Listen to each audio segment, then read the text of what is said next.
Hello everyone, welcome back to my channel, Tutor Raman.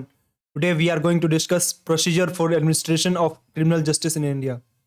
इसमें हम देखेंगे कि जो क्रिमिनल जस्टिस है इंडिया के अंदर, मान लो कोई क्राइम हो गया, उसमें जो जस्टिस मिलता है वो इंडिया के अंदर उसका क्या प्रोसीजर है, वो जस्टिस मिलने का जो पूरा प्रोसेस है ना इंडिया के अंदर, वो जो पूरा एडमिनिस्ट्रेशन है, वो जो पूरा प्रशासन है, वो कैसे काम करता है उसके अंदर, जुडिशियरी के अंदर, या फिर बोल सकते हैं पुलिस डिपार्टमेंट के अंदर कैसे वो काम करता है। तो बेसिकली इस पूरे लेक्चर के अंदर हम तीन चीज़ों को कवर करने वाले हैं। दैट इज इन्वेस्टिगेशन का पूरा प्रोसेस क्या है, इंक्वायरी कैसे होती है जज के द्वारा, और उसमें ट्रायल के बाद रिजल्ट जो है जस्टिस कैसे मिलता है।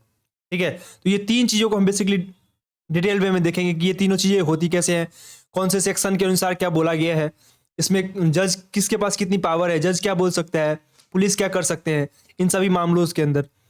तो इसमें हम देखेंगे।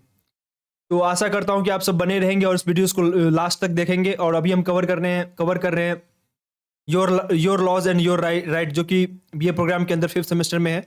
और मैं आशा करता हूं कि मैं इस पूरे टॉपिक को मैं अच्छे से समझा पाऊँ आप सभी को। और let's see what is there. So let's begin. The procedure for administration of criminal justice in our country divided into 3 stages, namely जो पूरा प्रोसीजर है ना हमारे क्रिमिनल जस्टिस के अंदर, वो 3 पार्ट में डिवाइड किया गया उसको।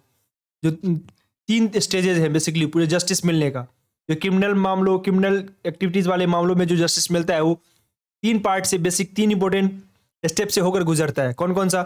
First is investigation, second one is inquiry and third one is trial. तो हम देखेंगे कि द क्रिमिनल प्रोसीजर कोड जो 1973 में जो बना हुआ था, फिर से दोबारा रीएनेक्ट किया गया उसको, क्रिमिनल प्रोसीजर कोड को। तो उसके अंदर सीआरपीसी भी उसको बोलते हैं। ठीक है, तो आपने सुना होगा कि आईपीसी सीआरपीसी 2 पार्ट है। आईपीसी में सिविल लॉज है, सीआरपीसी में क्रिमिनल लॉज है, कि इसमें क्या क्या पनिशमेंट है, क्या क्या लॉज है। तो सीआरपीसी 1973 के अनुसार provides for the procedure to be followed in investigation, inquiry and trial. उसमें बताया गया कि क्या क्या प्रोसीजर है कि इन्वेस्टिगेशन के अंदर, इंक्वायरी के अंदर और ट्रायल के अंदर, for every offences under IPC. जो आईपीसी है, इंडियन पीनल कोड है, उसके अंदर जो प्रत्येक तरह के जो ऑफेंसेस है, जैसे कि किसी ने मर्डर कर दिया, किसी ने डकैती कर ली, या फिर किसी ने कोई और तरह की ऑफेंसेस हैं।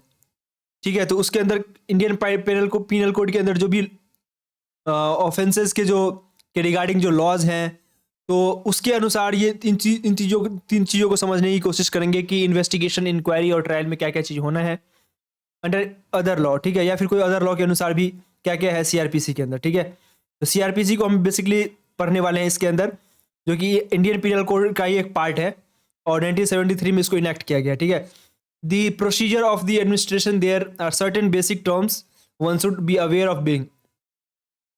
जो पूरे एडमिनिस्ट्रेशन का जो प्रोसीजर है ना, इसमें कुछ चीज़ों को ध्यान से देखने की बहुत ज़्यादा आवश्यकता है। That is cognizable offences, non cognizable offences और इंक्वायरी, और लास्ट वन इज इन्वेस्टिगेशन। ये 4 टर्म को समझना बहुत ज़रूरी है। पूरे एडमिनिस्ट्रेशन को समझने के लिए इन 4 टर्म को समझना बहुत ही ज़रूरी है।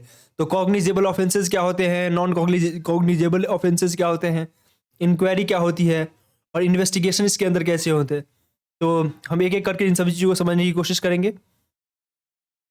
तो इन सेक्शन 2C, जो सेक्शन 2C है कोड का, क्रिमिनल प्रोसीजर कोड का, सीआरपीसी के अंदर, उसमें कॉग्निजेबल ऑफेंसेस को डिफाइन किया गया है और कॉग्निजेबल केसेस को भी डिफाइन किया गया है कि कौन से ऑफेंसेस कॉग्निजेबल ऑफेंसेस हैं और कौन से तरह के केसेस को कॉग्निजेबल केसेस की तरह ट्रीट किया जाएगा। तो first one is cognizable offences means an offences for which a cognizable, and और कॉग्निजेबल केस के लिए भी बोला गया है कि cognizable case means a case in which police officer may, in accordance with the first schedule or under any law for the time being, force arrest without warrant। तो वो बहुत तरह की जो ऑफेंसेस होते हैं जिसमें पुलिस बिना वारंट के भी अरेस्ट कर सकती है, तो उस तरह के जो ऑफेंसेस होते हैं उसको बोलते हैं कॉग्निजेबल ऑफेंस। मान लो कि किसी ने मर्डर कर दिया उसको, और पुलिस को रिपोर्ट मिलती है, फ़ोन पे ही मिलती है, और वहाँ पर वो देखता है कि हाँ किसी कन्विक्ट ने इसकी मर्डर कर दी, तो वो उसको अरेस्ट कर सकता है without any warrant. Otherwise normal cases के अंदर आपको वारंट दिखानी पड़ेगी पुलिस को जो नॉर्मल सिटीजन है, किसी ने ऑफेंस कर दिया तो वो वारंट मांग सकता है कि भाई वारंट दिखाओ, किस आधार पर मुझे तुम गिरफ्तार कर रहे हो। लेकिन जो कॉग्निजेबल ऑफेंसेज होते हैं जिसमें कि साफ साफ दिख रहा है कि उसने मर्डर कर दिया या फिर उसने रॉबरी कर ली और वो कन्विक्ट जो है वहीं पर पाया जाता है, मतलब उसको पकड़ लिया जाता है, तो उस केसेस के अंदर डायरेक्टली वारंट अरेस्ट कर लिया जा सकता है पुलिस के द्वारा वो आदमी जिसने ऑफेंस किया हो। इस तरह के ऑफेंसेस को बोलते हैं cognizable offences. I hope you are getting my point. Second one, अब देखते हैं कि सेक्शन 2(1) के अनुसार, ये हमने देख लिया सेक्शन 2(c) के अनुसार हम कॉग्निजेबल ऑफेंस का हमने डेफिनेशन देखा। अब हम सेक्शन 2(1) के अनुसार देखेंगे कि उसमें डिफाइन किया गया है नॉन कॉग्निजेबल ऑफेंसेस को। सेक्शन 2(1) जो है सीआरपीसी का, वो डिफाइन करता है नॉन कॉग्निजेबल ऑफेंसेस। ये क्या होता है भाई? Means an offences for which and non cognizable case, उसके नॉन कॉग्निजेबल केस को भी डिफाइन किया गया है। मीन्स ए केस इन विच, वो या फिर ऑफेंस या फिर केस कौन से होते हैं नॉन कॉग्निजेबल के अंदर? A police officer has no authority to arrest without warrant.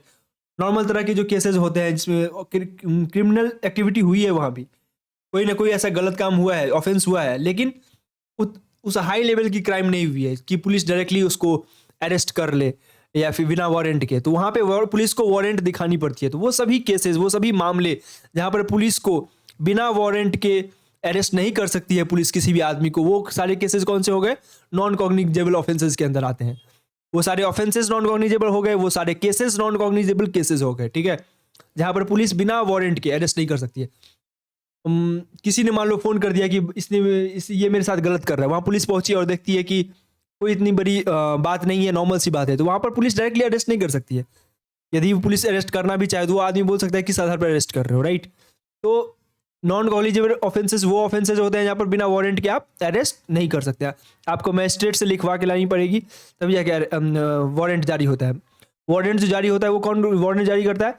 Magistrate जारी करता है, ठीक है। तो वहां से लिखवा कर लानी पड़ेगी, हाँ भाई इसने ऑफेंसेस किए हैं, इसको अब अंदर डालो, ठीक है। और now we will see in section 2(g) के अंदर, अब हमने ये देख लिया कि कॉग्निजेबल ऑफेंसेस क्या है, अब हम इंक्वायरी देखेंगे। नॉन कॉग्निजेबल भी देख लिया, इंक्वायरी देखेंगे। तो सेक्शन 2(g) के अंदर डिफाइन किया गया है किसको? इंक्वायरी को। Means every inquiry other than trial, सभी तरह की इंक्वायरी जो ट्रायल नहीं है, वो क्या हो गया? Conducted by the code of magistrate और कोर्ट। देखो एक चीज हमें समझने की जरूरत है अब इन्वेस्टिगेशन और इंक्वायरी के बारे में। देखो अब इन्वेस्टिगेशन को भी हम देख लेते हैं। इन्वेस्टिगेशन क्या है? सेक्शन 2(h) के अनुसार है कि defines any investigation include all the proceeding under the code for which collection of evidence conducted by police officer by the any person other than magistrate who is authorised by the magistrate, ठीक है। तो जो cases आए, कोई तरह की FIR के base पे इन्वेस्टिगेशन होती है, तो ठीक है, इन्वेस्टिगेशन जो करती है वो कौन करती है? पुलिस करती है, ठीक है। पुलिस इस पे बहुत सारी रिपोर्ट्स देती है कि सर इस मामले में ये हुआ था, इसने ये बोला, इसकी, और सबकी राइटिंग्स के अंदर सारे स्टेटमेंट उसमें होते हैं। तो ये सारी चीज़ें मजिस्ट्रेट के पास जाती है। तो मजिस्ट्रेट इन्वेस्टिगेशन जो पुलिस ने किया होता है उसको चेक करती है कि भाई पुलिस ने क्या इन्वेस्टिगेशन किया है, उसके रिपोर्ट होते हैं। पुलिस इस मामले में एविडेंस कलेक्ट करती है, तैयार करती है, लोग गवाही सुनती है, बहुत तरह के लोग के बयान लेती है, वो राइटिंग में लिख के रखती है। और ये सारे काम कौन करती है? पुलिस। और पुलिस को या फिर कोई दूसरा पर्सन भी कर सकती है जिसको मजिस्ट्रेट ने ये काम दिया होगी। मजिस्ट्रेट यदि बोले कि भाई आप ये काम करोगे, तो वो पुलिस ऑफिसर इस मामले में वो जांच करेगी, मतलब इन्वेस्टिगेट करेगी। मान लो कि मजिस्ट्रेट उस पुलिस ऑफिसर को ना केस देके किसी एजेंसी को दे दे, एजेंसी मतलब एनआईए हो गया या फिर सीबीआई हो गया, बड़े मामलों के अंदर, तो ये मजिस्ट्रेट तय करेगी कि वो केसेस किसके हाथ में आएगी इन्वेस्टिगेट करने के लिए, पुलिस ऑफिसर के पास आएगी या फिर किसी एजेंसी के पास जाएगी या किसी थर्ड पार्टी के पास जाएगी, लेकिन वो मजिस्ट्रेट तय करेगी, ठीक है। तो इन्वेस्टिगेशन क्या होता है? वो सारे रिपोर्ट जो मजिस्ट्रेट मांगती है, ट्रायल मतलब फैसले देने के से पहले सारी इन्वेस्टिगेशन में जो रिपोर्ट मांगती है वो क्या होता है? इन्वेस्टिगेशन होता है। और जनरली ये इन्वेस्टिगेशन पुलिस ऑफिसर ही करते हैं। अब हम देखेंगे 2(g) के मामलों को, लाइक 2(g) सेक्शन 2(g) में जो इंक्वायरी है, इंक्वायरी क्या होता है? इन्वेस्टिगेशन हमने समझ लिया, इंक्वायरी देखते हैं। Inquiry means every inquiry other than trial, सभी इंक्वायरी ट्रायल के अलावा conducted under the code by magistrate or a court के द्वारा या मजिस्ट्रेट के द्वारा, जो सभी तरह की ट्रायल के अलावा जो भी अदर इंक्वायरी है, वो क्या हो गया, means every inquiry other than trial, वो इंक्वायरी हो गया। मान लो कि किसी मामलों में पुलिस को जो है मजिस्ट्रेट ने काम दिया है कि भाई आप जांच करो, लेकिन कई बार ऐसी होती है कि पुलिस गलत रिपोर्ट भी दे देती है या फिर सफिशिएंट रिपोर्ट नहीं होती, तो बीच में इंक्वायरी के लिए मजिस्ट्रेट कुछ एडिशनल इन्फॉर्मेशन भी मांग सकती है। मान लो कि किसी ने कुछ गलत कर लिया और उसने बोला कि भाई मैं तो नाबालिग हूँ, मैं तो जेल जा ही नहीं सकता, मैं मुझे तो पता ही नहीं था, ये ऐसा कुछ बोल दिया उसने।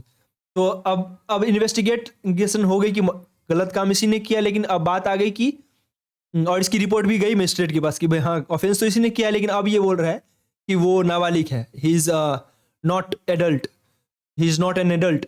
तो अब इस मामले में ये क्या मजिस्ट्रेट क्या कर सकती है, मजिस्ट्रेट इस बात के लिए इंक्वायरी कर सकती है दोबारा किसी और आदमी को बोल के कि इस पता करो कि भाई इसका डेट ऑफ बर्थ क्या है, या फिर इसका जेन्युइन डेट ऑफ बर्थ, या फिर बोल सकते हैं जन्मतिथि कब है। ठीक है, तो ये एक प्रॉपर, ये इन्वेस्टिगेशन नहीं है, ये इन्वेस्टिगेशन के अलावा इंक्वायरी है, जो पहले रिपोर्ट या फिर बोल सकते हैं इन्फॉर्मेशन मजिस्ट्रेट को नहीं दिया गया था ट्रायल से पहले।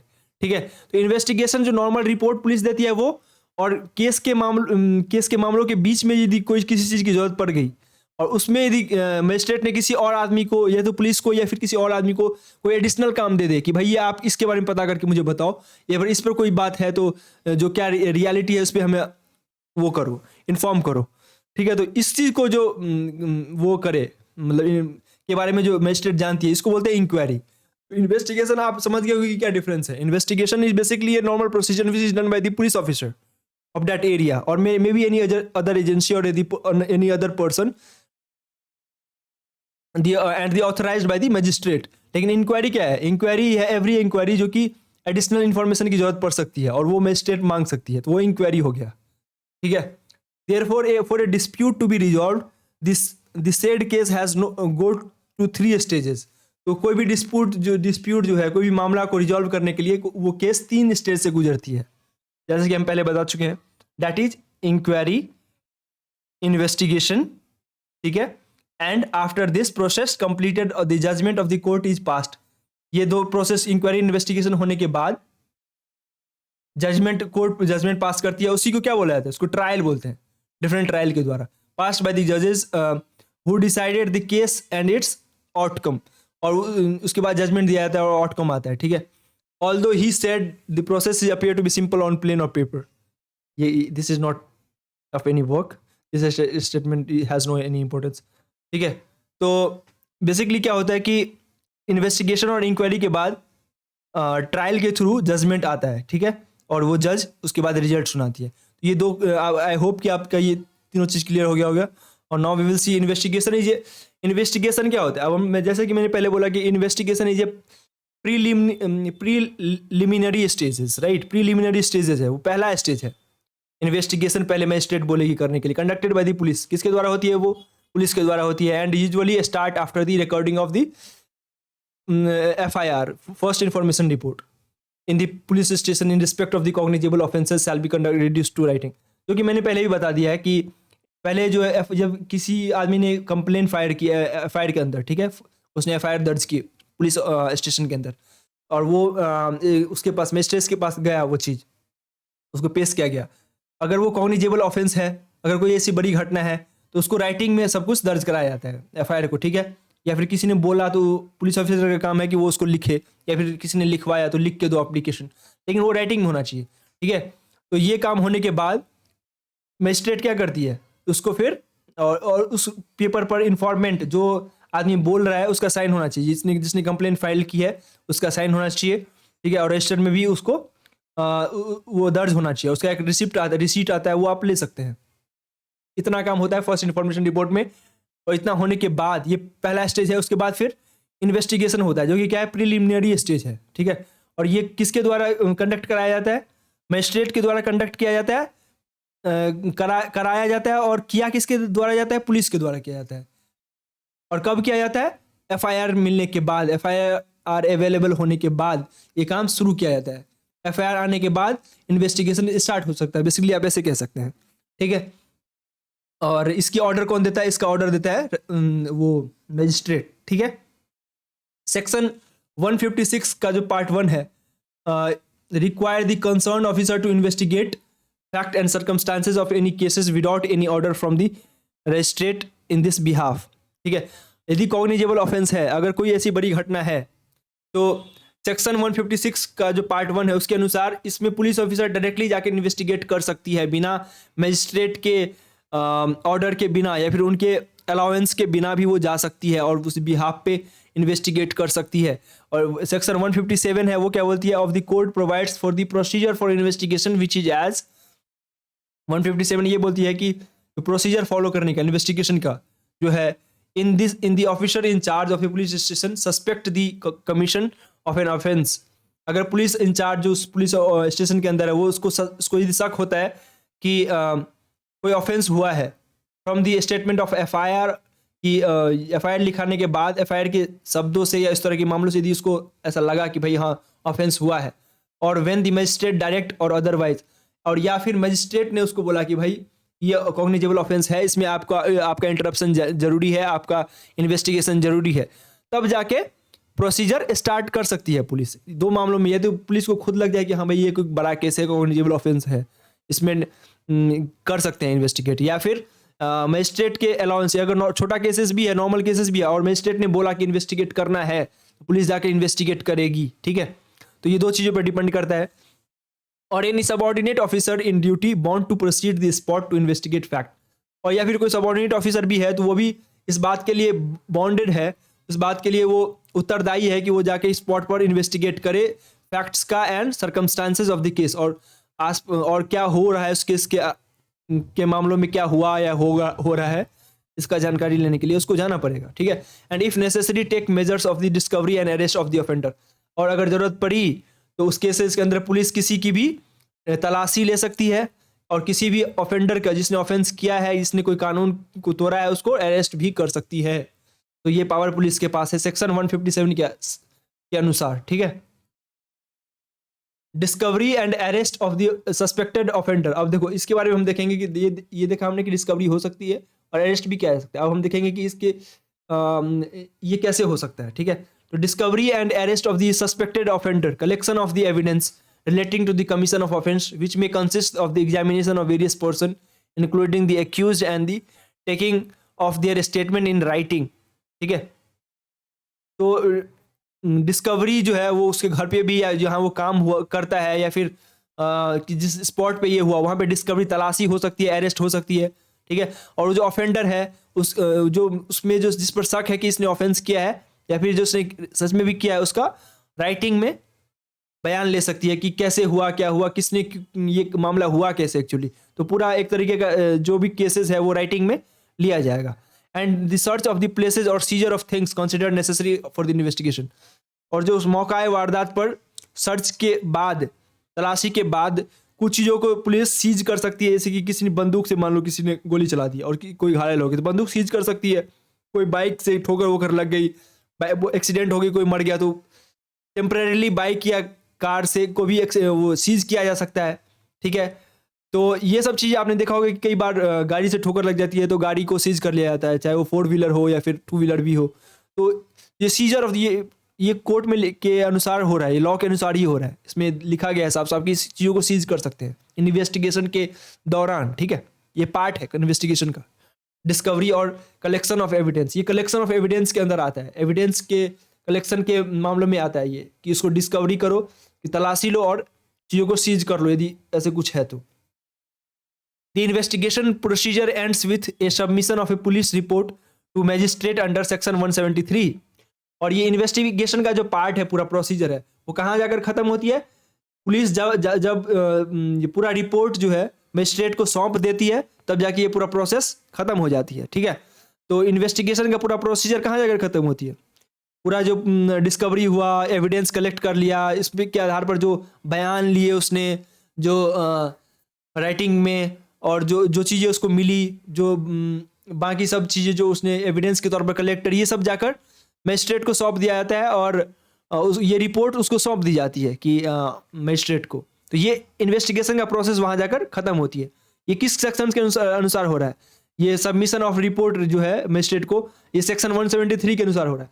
173 में सेक्शन में ये लिखा गया है कि जो भी रिपोर्ट पुलिस के पास है वो मजिस्ट्रेट को दिया जाएगा। कौन सा रिपोर्ट? जो रिपोर्ट इन्वेस्टिगेशन के दौरान उसने बनाई है, जो उसने राइटिंग में लिखी है, चीज़ों को जो मिला है, जो चीज़ उसने सीज किया है, जो चीज़ उसने बयान लिए हैं, ठीक है, तो वो सभी चीज़ें रिपोर्ट के अंदर होती हैं और वो रिपोर्ट मजिस्ट्रेट को पहुंचा दिया जाता है किस सेक्शन के अनुसार? 173 के अनुसार, ठीक है, of the code. And this report is basically एक कंक्लूजन। और ये रिपोर्ट क्या होता है? बेसिकली कंक्लूजन होता है, कंक्लूडिंग रिमार्क होता है। हाँ भाई कि ये चीज़ हुआ था, इस तरीके से हुआ था। Which is an investigation officer draw on the basis of evidence collected. तो पुलिस मजिस्ट्रेट को ये बोल सकती है कि ये इस तरह की चीज़ें हुई है उनके अनुसार, और किसके आधार पर? जो चीज़ें उनको एविडेंस के तौर पर मिली है उसके आधार पर पुलिस बोल सकती है कि इस तरह की चीज़ें हुई थी, ठीक है। तो उसी की बेसिस पे फैसला भी दिया जाता है फर्दर। सेक्शन 2 पार्ट 10 में जो है वो सीआरपीसी डिफाइन करती है वारंट केसेस को। किसको? वारंट केसेस को डिफाइन करती है। अब देखो, वारंट हमने पहले देख लिया कि दो तरह के केसेस होते हैं इसमें। वारंट के थ्रू अरेस्ट होता है, एक वारंट के बिना अरेस्ट होता है। तो अब हम वारंट केसेस को देखेंगे कि वारंट केसेस क्या होता है। Warrant case means a case relating to an offence punishable with death, imprisonment for life और imprisonment for a term exceeding 2 years। उन सभी मामलों में को वारंट केस बोला जाता है जिस केस के अंदर ऐसा ऑफेंस हो जिसमें जिस ऑफेंस के बदले, जिस गुनाह के बदले उसको डेथ की सजा सुनाई, मतलब फांसी की सजा सुनाई जाए, या फिर इम्प्रिजमेंट ऑफ लाइफ, आजीवन कारावास की सजा सुनाई दी जाए, या फिर imprisonment of term exceeding 2 years, या फिर 2 साल से अधिक, मान लो 4 साल, 6 साल, 8 साल, जो भी टाइम है उसके लिए सजा दी जाए, तो उसको उस केस, सभी केसेस को बोलते हैं वारंट केस। क्या बोलते हैं? Warrant case. वारंट केस वो केसेस होते हैं जिसमें ऑफेंडर ने कोई ऐसा ऑफेंस किया हो जिसके लिए सजाए मौत है, फांसी है, या फिर उम्र कैद की सजा है, या फिर कोई भी सजा जो 2 साल से ज़्यादा के लिए जेल में उसको रखती है, उस सभी केसेस को वारंट केस बोलते हैं। A warrant case relates to offence exceeding 2 years। वो सारे ऑफेंस जो 2 साल से अधिक के लिए उसमें उसको सजा हो सकती है, वो सारे वारंट केस हैं। The CrPC provide for 2 type of procedure for the trial of warrant cases. जो सीआरपीसी के अनुसार जो प्रोसीजर है उसमें ट्रायल वारंट केसेस के लिए 2 तरह के दो प्रोसीजर होते हैं बेसिकली ट्रायल वारंट केसेस के ट्रायल के लिए। जो ट्रायल होता है इसके ट्रायल के अनुसार जो मतलब वो जजमेंट दिया जाता है, ट्रायल के बेसिस पे ही दिया जाता है ट्रायल जो होती है। तो वारंट केसेस का जो ट्रायल होता है उसमें दो प्रोसीजर होते हैं। कौन कौन से? That is by magistrate. वो प्रोसीजर किसके द्वारा पूरा किया जाता है? या तो मजिस्ट्रेट के द्वारा, या फिर ट्राइबल बाय मजिस्ट्रेट, या फिर मजिस्ट्रेट के ट्राइबल बाय मजिस्ट्रेट के द्वारा किया जाता है। Those instituted upon A police report and those instituted upon complaint. अब देखो, मजिस्ट्रेट के द्वारा होती है, उसमें क्या होता है? उसमें पुलिस रिपोर्ट के बिना पर ट्रायल किए जाते हैं, और जो कंप्लेंट के बिना पर जो ट्रायल किए जाते हैं उसको बोलते हैं ट्राइबल बाय मजिस्ट्रेट। उसको क्या बोलते हैं? Tribal by magistrate. और जो पुलिस रिपोर्ट के अनुसार जो ट्रायल होते हैं उसको बोलते हैं बाय मजिस्ट्रेट। तो 2 तरह के प्रोसीजर हो गए ट्रायल्स के वारंट केसेस के अंदर, by magistrate, triable by magistrate, ठीक है। तो बाय मजिस्ट्रेट क्या होगी? Those instituted upon the police report. जो पुलिस रिपोर्ट के बिना पर ट्रायल हो उसको बोलते हैं बाय मजिस्ट्रेट, और जो कंप्लेंट के बिना पर उसको बोलते हैं ट्राइबल बाय मजिस्ट्रेट, ठीक है। तो आई होप कि आपको ये क्लियर हो गया होगा पार्ट, तो ट्रायल के जो प्रोसीजर है। In respect of cases instituted on police report provide for the magistrate to discharge the accused upon consideration of the report, police report and document send with it. जो जिस आधार पर police report बनाती है और magistrate को वो सौंप देती है, to discharge the accuse upon the consideration और द पुलिस रिपोर्ट। तो बहुत सारे ऐसे मामले होते हैं जब एक्यूज जो होता है वो मतलब गुनाह उसने नहीं किया होता है, और पुलिस रिपोर्ट मजिस्ट्रेट को देती है कि इसको डिस्चार्ज कर दिया जाए एक्यूज को, क्योंकि ये इस केस के अंदर गुनाह इसने नहीं किया, या फिर कंसिडरेशन पुलिस रिपोर्ट डालती है कि इसको एक्यूज को छोड़ देना चाहिए। तो उसमें पुलिस रिपोर्ट के साथ साथ डॉक्यूमेंट भी अटैच होता है कि किस बिना पर इसको छोड़ना चाहिए, क्या ऐसे चीज मिल गए, तथ्य हैं जिसके आधार पर इसको छोड़ा जा सकता है, ठीक है। In the accuse, if the accuse is not discharged, the magistrate holds a regular trial after framing the charge.